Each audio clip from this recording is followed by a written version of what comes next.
Okay, so we are going to learn Bismillahirrahmanirrahim. First of all, we are going to learn all the three tenses. These are present indefinite, past indefinite, and future indefinite. So the basic structure for the sentences is subject, verb, and then object. So this is a proper sequence. When you will disturb this sequence, your sentences will be wrong. Like I say, he plays cricket. This is the accurate sequence. We say plays he cricket, cricket he plays. So this is wrong thing. So sequence is very important in learning. Even in our life, the sequence is very important. So at the end of the meal, we give the salad. That is wrong. At the start of the meal, we give the salad. The theme. In cooking, there is some sequence. Okay. In life, there is some sequence. Okay. So we should follow the sequence when we are learning or whatever we are doing. Okay, got it? So first of all, I am going to teach you about the present indefinite tense significance, the things we do on daily basis, like I get up early in the morning, I offer fajr prayer, I go for morning walk. So the basic structure is subject, first form of the verb, and object. Have you got that? So you will also get the recording of this lecture, and this recording will be uploaded on our YouTube channel ICG IELTS Sahiwal. Okay, so this will be really good for you because you will learn from here, and you don't need to note anything because everything is being recorded. So you can see the video, and then if you wish, you can record at that time. Okay, so this will be a smart lecture for you people. Okay. So the first thing is that subject, verb, and object, and here we can see the significance: daily action, habitual action, daily routine action, present permanent action, and all these words are telling about present indefinite tense. या जो काम हम रोज करते हैं, हमेशा करते हैं, उसके लिए यही सीक्वेंस होगा: सब्जेक्ट, वर्ब की फर्स्ट फॉर्म और ऑब्जेक्ट. याद क्या रखना है हमने कि अगर येलो कलर में हम देख रहे हैं ही, शीट और सिंगल के साथ वर्ब की फर्स्ट फॉर्म के साथ एस या ईएस आएगा, उसके बाद ऑब्जेक्ट आएगा. जैसे अगर कोई क्रिकेट खेलता है तो ही प्लेज क्रिकेट. अगर वो एकेडमी पहुंचता है, he reach academy at 10 AM, he reach academy at 8:30, यानी वो एकेडमी 8:30 बजे आता है, वो 9 बजे आता है. जो भी चीज रोज होती है उसको हम इसी तरह एक्सप्रेस करेंगे. ठीक है. उसके बाद है आई प्ले क्रिकेट, यानी जब अगर ये येलो वाला पोर्शन हो गया, एस या ईएस लगेगा ही शीट के साथ या सिंगल के साथ. और ग्रीन वाले पोर्शन में I play cricket, we play cricket, they play cricket, you play cricket, and Baqir and Ahmad play cricket. So there will be no S और ES with green portion, I, we, they, you and plural. Got it? Any difficulty? No. Okay, good. और ये चीज अक्सर बच्चों को नहीं पढ़ाई जाती, कि किसके साथ एस आएगा और किसके साथ ईएस आएगा. यानी जो वर्ब एंड होंगे डबल एस के साथ, एस एच के साथ, सी एच के साथ, ओ के साथ, एक्स के साथ, इनके बाद ईएस आता है. बाकी सब के साथ एस का इजाफा होता है. ये जो वी शीट वाले में हम कहते हैं एस या ईएस का इजाफा होगा. तो ये बात आपने कैसे याद रखनी है कि ऐसे वर्ड्स जो डबल एस के साथ एंड होते हैं, एस एच के साथ होते हैं, सी एच के साथ होते हैं, ओ के साथ होते हैं, एक्स के साथ एंड होते हैं, उनके साथ हम ये चीज यूज करेंगे. गुड. मुश्किल तो नहीं लगा? गुड. तो अब इसमें क्या है, जब हम इसको इंट्रोगेटिव बनाना है तो जो येलो वाला पोर्शन है उसके शुरू में डज आता है और ग्रीन वाले पोर्शन के शुरू में डू. यानी ही शीट और सिंगल के साथ के शुरू में डज और आई विद के शुरू में डू आता है. Does he play cricket, does she play cricket, does it play cricket, does Ahmad play cricket.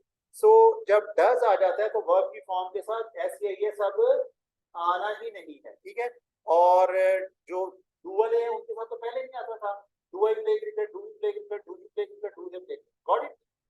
Clear? Good. Then, if we talk about the negative, so with he, sheet and single, we should use does not, and with I, with they, you use do not. ठीक है. तो life में कहाँ apply होता है ये tense? जो काम हम रोजाना करते हैं या नहीं करते हैं. ठीक है. I get up early in the morning, I offer fajr prayer, I go for morning walk.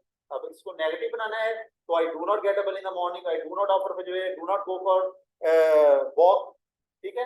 तो अगर हमने किसी से पूछना है do you get up early in the morning, do you offer फजर prayer, do you go to playground, इन तीनों फॉर्मेशन समझ आ गई? मुश्किल कोई नहीं. गुड हो गया. ठीक है. So again, this lecture is being recorded. Each and everything is recorded, and you will come to know when you will see the video. You will note it again. ठीक है?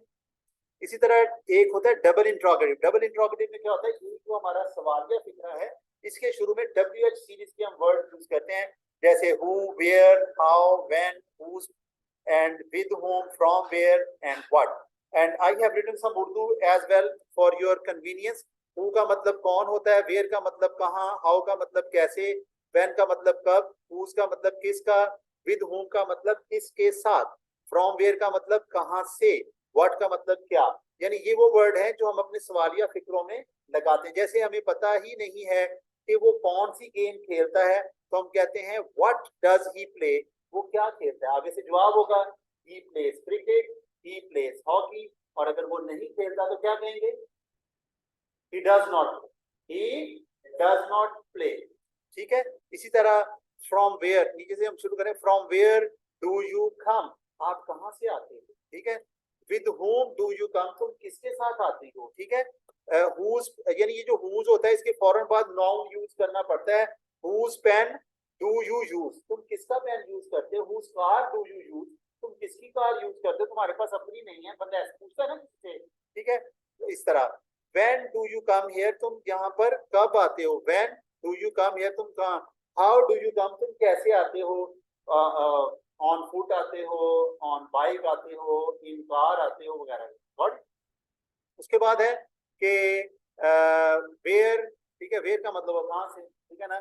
Where do you go to learn English, आप English सीखने कहाँ जाते हो, आप English सीखने कहाँ जाते हो।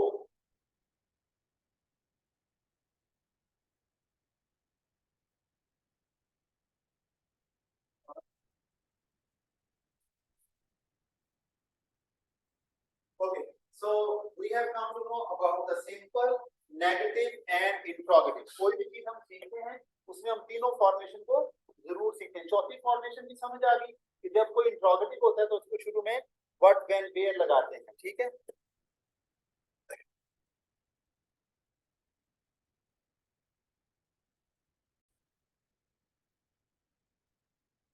Okay, now we are moving towards past indefinite. Past indefinite tense में क्या होता है, एक्शन वही होता है, एक्शन का वक्त बदल जाता है। जैसे हमने कहा मैं सुबह सवेरे उठता हूँ, मैं ये करता हूँ, मैं वो करता हूँ।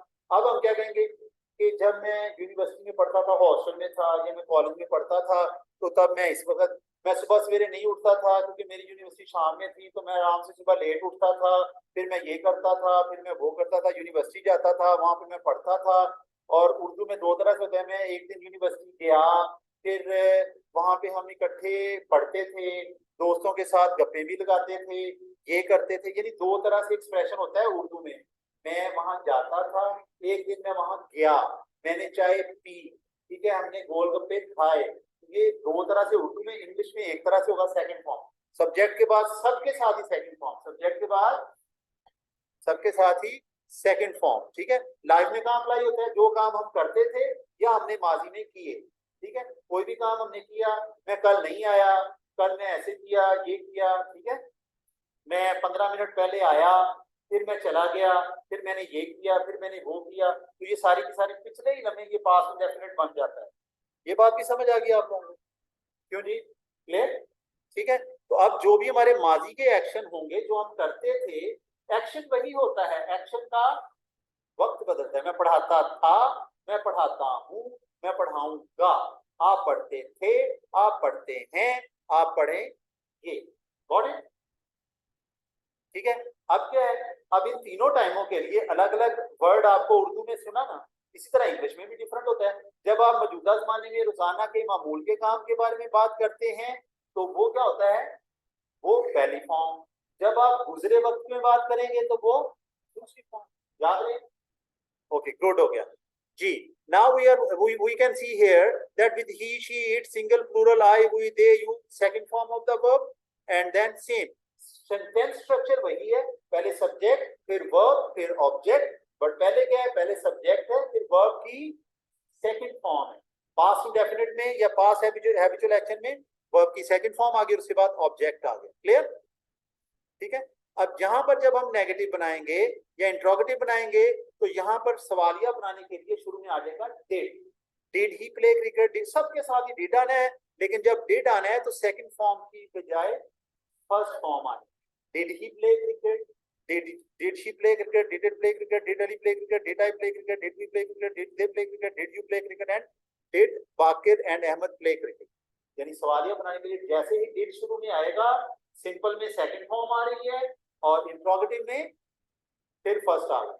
जैसे ही did आया, कौन सी फॉर्म? First form. लाइफ में काम अप्लाई होता है, जो भी काम हमने माजी में किए या करते थे। Did you come yesterday, क्या आप कल आए, ठीक है।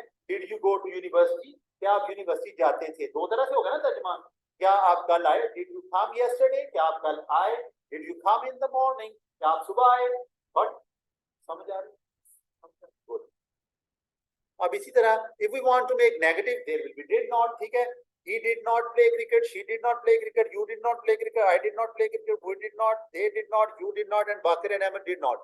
लाइफ में काम लाई होता है, मैं कल नहीं आया, संडे था, I did not come yesterday। आप कहते हैं मैं भी नहीं कल आई, I did not come yesterday।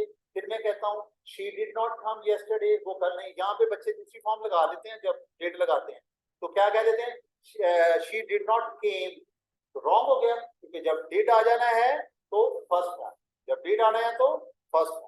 Clear? इसी तरह इस टेंस में भी आप WH सीरीज के वर्ड्स शुरू में लगा सकते। Where did you go yesterday? With whom did you come? Correct. Got it? Okay. Now we are moving towards future indefinite tense. So what happens in the future indefinite tense? Again, our future actions. Our future actions. So what has been changed? Time of action. मैं पढ़ाता था, मैं पढ़ाता हूँ, अब मैं कहूँगा मैं पढ़ाऊंगा। आने वाले वक्त में जो भी काम करेंगे वो फ्यूचर इंडेफिनिट टेंस है। और जदीद इंग्लिश में, मॉडर्न इंग्लिश में सबके साथ ही विल आता है, सबके साथ ही विल और वर्ब की फर्स्ट फॉर्म। तो ये अगेन सेंटेंस स्ट्रक्चर सेम है, सब्जेक्ट है, वर्ब है और ऑब्जेक्ट है, लेकिन यहाँ पर आपको एक नई चीज नजर आएगी कि सब्जेक्ट के फौरन बाद हेल्पिंग वर्ब है। सब्जेक्ट के फौरन बाद ये जो विल है इसको क्या कहते हैं? Helping verb. हेल्पिंग वर्ब का एक सादा सा मेरी तरफ से जो आप लोगों को गाइडेंस है कि क्या है हेल्पिंग वर्ब। जब उसका नाम ही हेल्पिंग वर्ब है तो ये मदद करता है हमारी टाइम ऑफ एक्शन शो करने के लिए। क्या शो करने के लिए? इसीलिए इसका नाम है हेल्पिंग वर्ब। क्यों? पहली फॉर्म ऊपर भी यूज हुई है, पिछले टेंस में भी यूज हुई है, लेकिन ये विल बताएगा कि एक्शन फ्यूचर में होगा। ठीक है, he will play cricket, you will play cricket. हाँ जी सना, समझ आ रही है आपको? जी सर, आ रही है। Good, okay. he will play cricket, you will play cricket, she will play cricket, Ali will play cricket, I will play cricket, we will play cricket, they will play cricket। तो अब हमारा काम और भी आसान होने जा रहा है। जैसे फ्यूचर इंडेफिनिट टेंस आ गया, हमारे पास एक मददगार आ गया, उसको कहते हैं हेल्पिंग वर्ब। क्या कहते हैं? Helping verb. और हेल्पिंग वर्ब जैसे ही आ गया, अब हमारा काम कैसे आसान हो गया ये भी समझ लें। जिस सेंटेंस के अंदर हेल्पिंग वर्ब मौजूद होता है, हेल्पिंग वर्ब के बाद नॉट लगाएंगे तो नेगेटिव बन जाएगा, हेल्पिंग वर्ब को शुरू में लाएंगे तो सवारिया बन जाएगा। तो he will not come, she will not come, they will not come, we will not come, you will not come, Bakir and Ahmed will not come। यानी जो काम आने वाले वक्त में नहीं होगा उसके लिए will के बाद not लगेगी। और अगर हमने किसी से सवाल करना है तो will he come, will you come, will they come, will you write, will you come tomorrow, will you help the poor, will you go to the park, will you go to university, whatever। Very easy। समझ आ रही है? मुश्किल तो नहीं लग रहा। अब हम क्या करने जा रहे हैं? हम तीनों टेंसेस को एक दफा रिव्यू करने जा रहे हैं। क्या करने? रिव्यू। हम देखेंगे तीनों में फर्क क्या है, ताकि हमारे दिमाग में एक पिक्चर बैठ जाए। देखें, present indefinite tense, present indefinite tense जब हम सिंपल में देखते हैं तो प्रेजेंट इंडेफिनिट टेंस में वर्ब की कौन सी फॉर्म है? फर्स्ट फॉर्म है। यहाँ पर नेगेटिव सवालिया बनाने के लिए डू और डज है, और उसके बाद नेगेटिव बनाने के लिए डज नॉट और डू नॉट है। पास्ट इंडेफिनिट टेंस में सिंपल में हमें वर्ब की सेकंड फॉर्म नजर आ रही है। 12 के 12 टेंस में सिर्फ एक टेंस है जिसमें सेकंड फॉर्म यूज होती है, और वो भी सिर्फ सिंपल पास्ट में सेकंड फॉर्म यूज होती है। और उसके बाद अगर हमने इसका इंट्रोगेटिव बनाना है तो फर्स्ट फॉर्म आएगी। यहाँ पर हेल्पिंग वर्ब, वहां पर हेल्पिंग वर्ब था डू और डज, वहां पर हेल्पिंग वर्ब था प्रेजेंट इंडेफिनिट में डू और डज था, और फ्यूचर पास्ट इंडेफिनिट टेंस में हेल्पिंग वर्ब क्या है? डिड। क्या है? डिड। और अगर हमने नेगेटिव बनाना है तो यहाँ पर डिड नॉट यूज करना है। वर्ब की फॉर्म के बारे में बात करेंगे तो यहाँ पर वर्ब की सेकंड फॉर्म है सिंपल पास्ट में, और जब इंट्रोगेटिव और नेगेटिव बनाते हैं तो कौन सी फॉर्म है? वर्ब की first form. Present indefinite tense में भी वर्ब की फर्स्ट फॉर्म और पास्ट इंडेफिनिट में भी वर्ब की फर्स्ट फॉर्म ही है, सिर्फ सिंपल पास्ट में वर्ब की सेकंड फॉर्म है। ये बात क्लियर होगी आपको? लाइफ में काम, Yes, sir. जो काम हम माजी में करते थे वो हम पास्ट इंडेफिनिट करते हैं, जो काम हम मौजूदा वक्त में करते हैं वो हम प्रेजेंट इंडेफिनिट, और जो काम हम आने वाले वक्त में करेंगे उसे कहते हैं फ्यूचर इंडेफिनिट टेंस। फ्यूचर में क्या होता है, यहाँ पर हमारा एक नया सेंटेंस का सीक्वेंस बनता है, क्योंकि पिछले दोनों टेंस में सब्जेक्ट के फौरन बाद वर्ब आता था, फिर ऑब्जेक्ट आता था, तीन तरह की चीजें। यहाँ पर एक चौथी चीज आ गई जिसको हम हेल्पिंग वर्ब कहते हैं। हेल्पिंग वर्ब आने से क्या हुआ कि बात क्या है कि आने वाले वक्त में जो काम हम करेंगे सबके साथ हेल्पिंग वर्ब विल लगाएंगे, विल के बाद वर्ब की फर्स्ट फॉर्म आनी है। कौन सी फॉर्म? First form. अब यहाँ पर हमारा क्या काम आसान हुआ, वहां पर हम हेल्पिंग वर्ब ऐड करते थे। प्रेजेंट इंडेफिनिट टेंस में कौन सा हेल्पिंग वर्ब ऐड किया? डू और डज। पास्ट इंडेफिनिट में डिड ऐड किया हेल्पिंग वर्ब। इसमें हमें खुद से हेल्पिंग वर्ब पास से लगाने की जरूरत नहीं पड़ी, फिक्रे में पहले ही मौजूद है।